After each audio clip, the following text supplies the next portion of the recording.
God uit God. Die tweede persoon van die drie-eenheid. Belangrik dat ons dit ook so sê, hy is die tweede persoon van die goddelike drie-eenheid.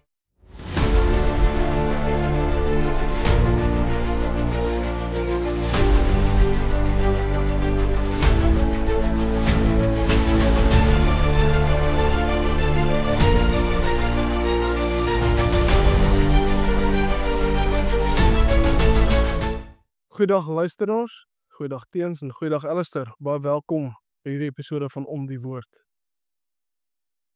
Dankie julle. Veel plesier.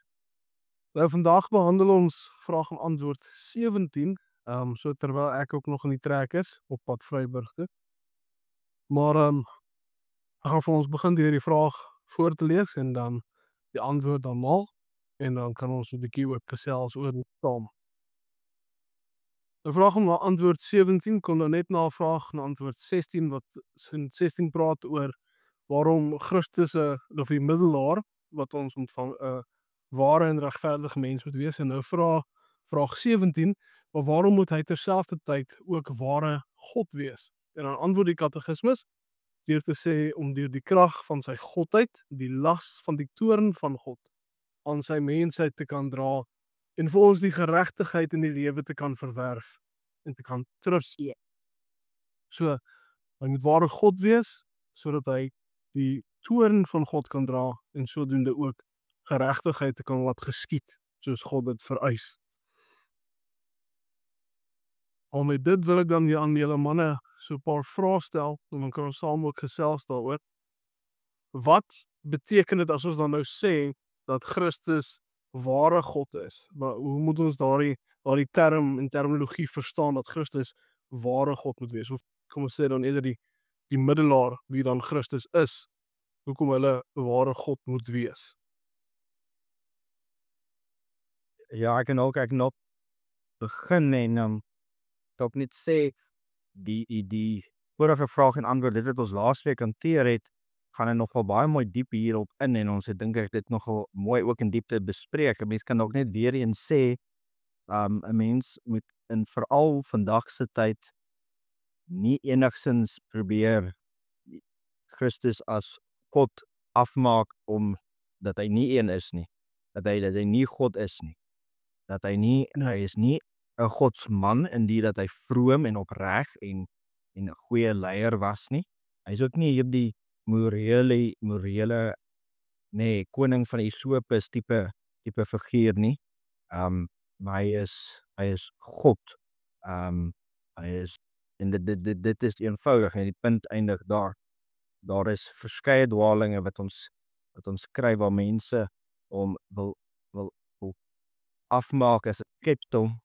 Nee, dit is 'n dwaling wat al oor die 1700 jaar oud is.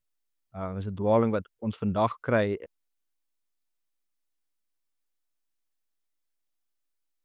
in hierdie mormone.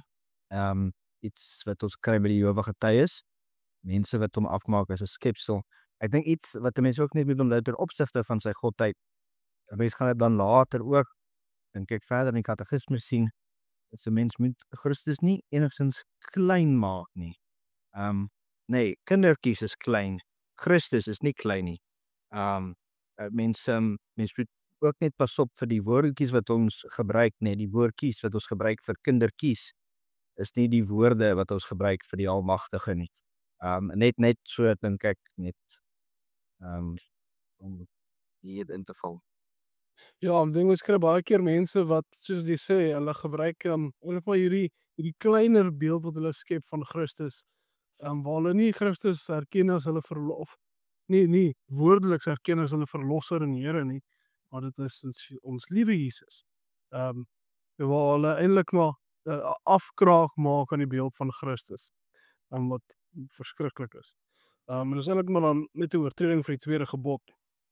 Maar dis goed dat jy die mormone ook noem, daar waar daar sommige kultus is wat eintlik wil sê hulle is Christene. Mens moet gaan kyk na wat hulle Christus leer sê as hulle wil sê hulle is Christene. Of hulle werklik Christus se openbaring aanvaar soos hy dit in God se woord aan ons leer. dat hy werklik God is, en nie net 'n skepsel is soos jy genoem het. Ja. Nee, ek kan maar op wat julle sê. Die eeuoue kontroversie waarvan Alistair gepraat het is natuurlik van Arius, nee, wat sê Jesus is 'n blote skepsel. Maar daarteenoor het die messiaanse geloofsbelijdenis mooi gehandhaaf, God uit God. Die tweede persoon van die drie-eenheid. Belangrik dat ons dit ook so sê, hy is die tweede persoon van die goddelike drie-eenheid. Is die ouens wat hom gesê het in sy tyd. Hy sê dit in die evangelie volgens Johannes het vir God gesien, nee. So dit sê vir ons eintlik sommer klaar baie moet dink oor sy twee nature ook. Maar ja, nee, om alles wat julle sê oor sy godheid.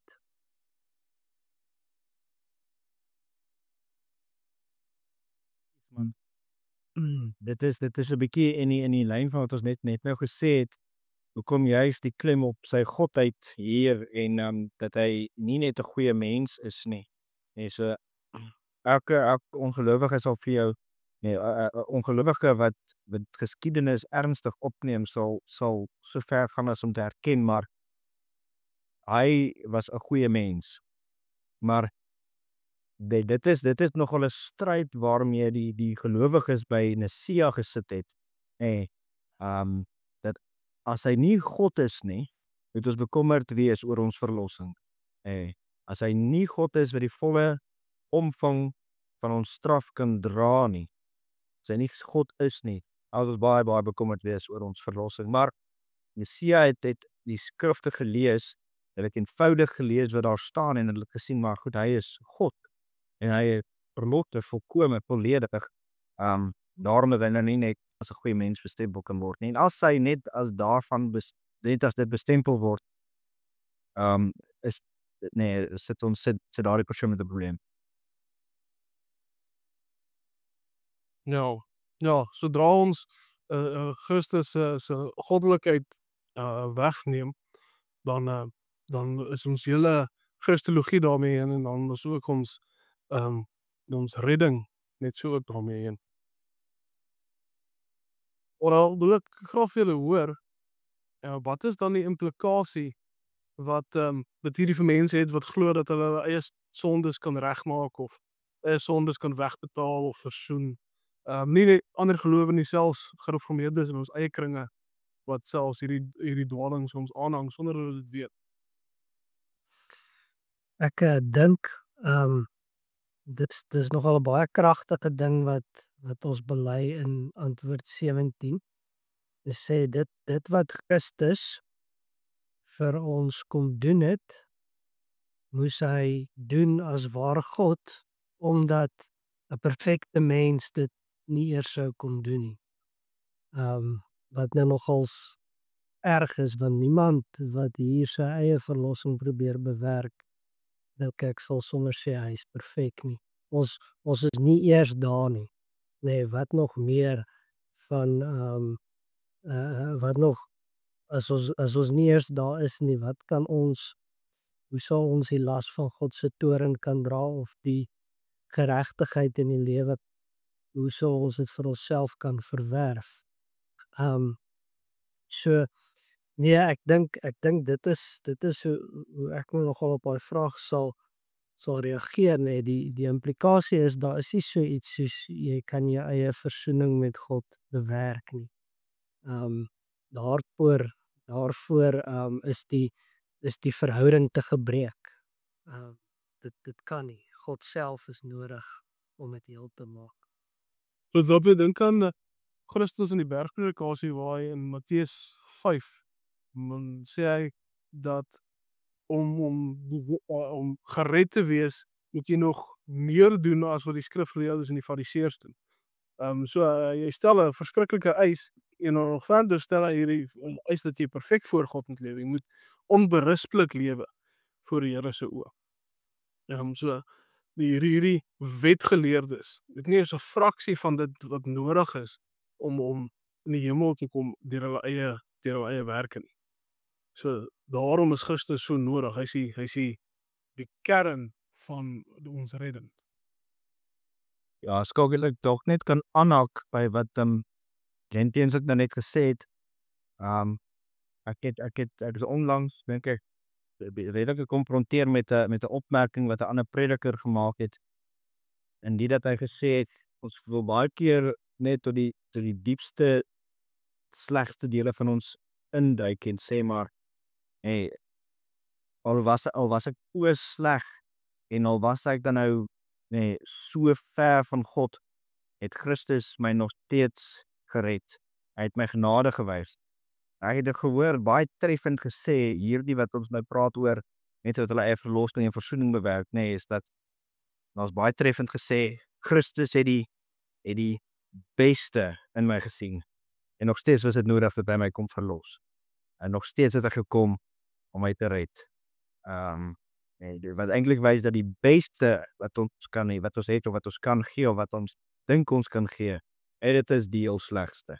En hy het die beste gesien en nog steeds het ons redding nodig gehad. Ja, dis ek dink teens wat nog die beeld gemaak het van die beste werke wat ons kan bring is 'n kindjie wat hierdie verskriklike lelike inkleurprentjie gemaak het. Alles is verkeerd ingekleur en alles is buite die lyne en tog gaan die pa nog geplak hom op die yskas. So ietsie soortgelyks aan daai. Ek dink dit was jou kind.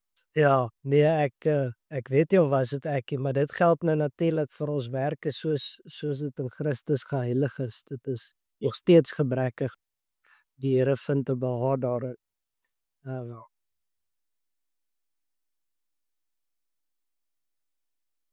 Okay, ek skop daardie kindjie net om die beeld te trek, as daai kindjie van jou wat in die beeld, as daai kindjie nie 'n gelowige is nie, dan is dit onmoontlik dat die kind sou dood wees.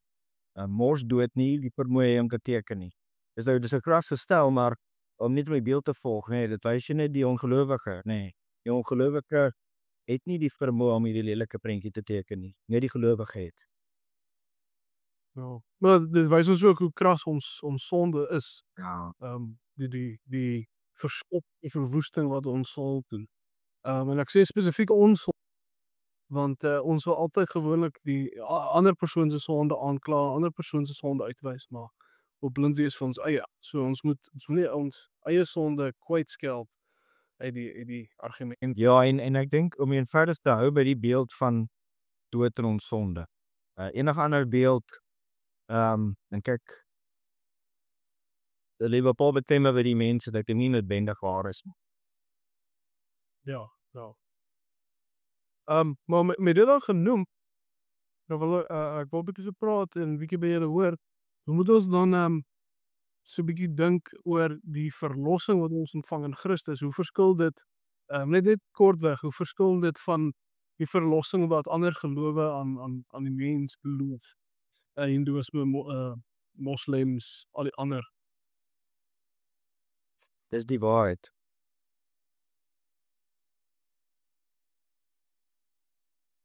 Sien, ek probeer dit dalk. Dis dalk 'n lei antwoord. Ek dink wat nogal opval altyd is verlossing in Christus is iets wat jy kry. Voordat jy iets daarvoor gedoen het. Sonder dat jy iets daarvoor gedoen het. En dit plaas die Christelike godsdiens op sy redelike eie traject. Ander godsdienste het gewoonlik een of ander vorm van werkverdienste om optaligheid te verdien in. Of jy met jou goeie werk, jy met jou slegte werke uitbalanseer met jou goeie werke en sorg dat dit meer weeg. Maar ons as Christene sê nee, die verlossing is iets wat die Here uit genade vir jou gee. Nee, daar laat my dink aan daai aanhaling van die enigste ding wat ons bydra by ons verlossing is die sonde wat ons verlossing moontlik maak dat ons verlos moet word. En ja, ek wil eintlik vertel daarso, dis nou 'n Engelse liedjie of is 'n Engelse rympie. Daar's hierdie ding, die verskil tussen die ware geloof en die valse afgodedienste. En die valse afgodedienste sê do, doen. Dit is nou do, dis soos 'n liedjie. Maar in Christus sing ons dan. Nee, klaar. So dit is net 'n makliker manier om te onthou. Dit is enkel alleen Christus wat dit vir ons gee. Nou, nee, dis eintlik baie mooi en treffend, nee. Maar ek wil dan een laaste vraag by julle vra. En wat is dan die praktiese inslag wat hierdie vir ons het? Ek dink ons het dit nou al reeds gesê al meer as een keer. Maar om dit dan net die episode mooi saam te vat, wat is dan die praktiese uitvoering van hierdie vraag en antwoord op ons lewens as gelowiges?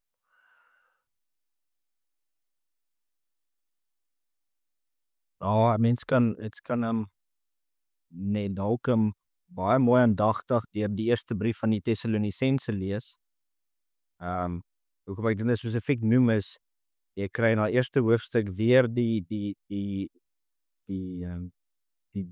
benoeming van die 3 geloof, liefde en hoop, of liefde, hoop en geloof, of ek sê nie seker hoe dit gaan nie, maar in Korintiërs kry jy die klem op die liefde, maar in Tessalonisense uniek aan die omstandighede van daardie gemeente kry jy die klem op die hoop, en die hoop wat ons sê, die lydsaamheid van ons hoop, die volharding van ons hoop op ons Here Jesus Christus voor God die Vader.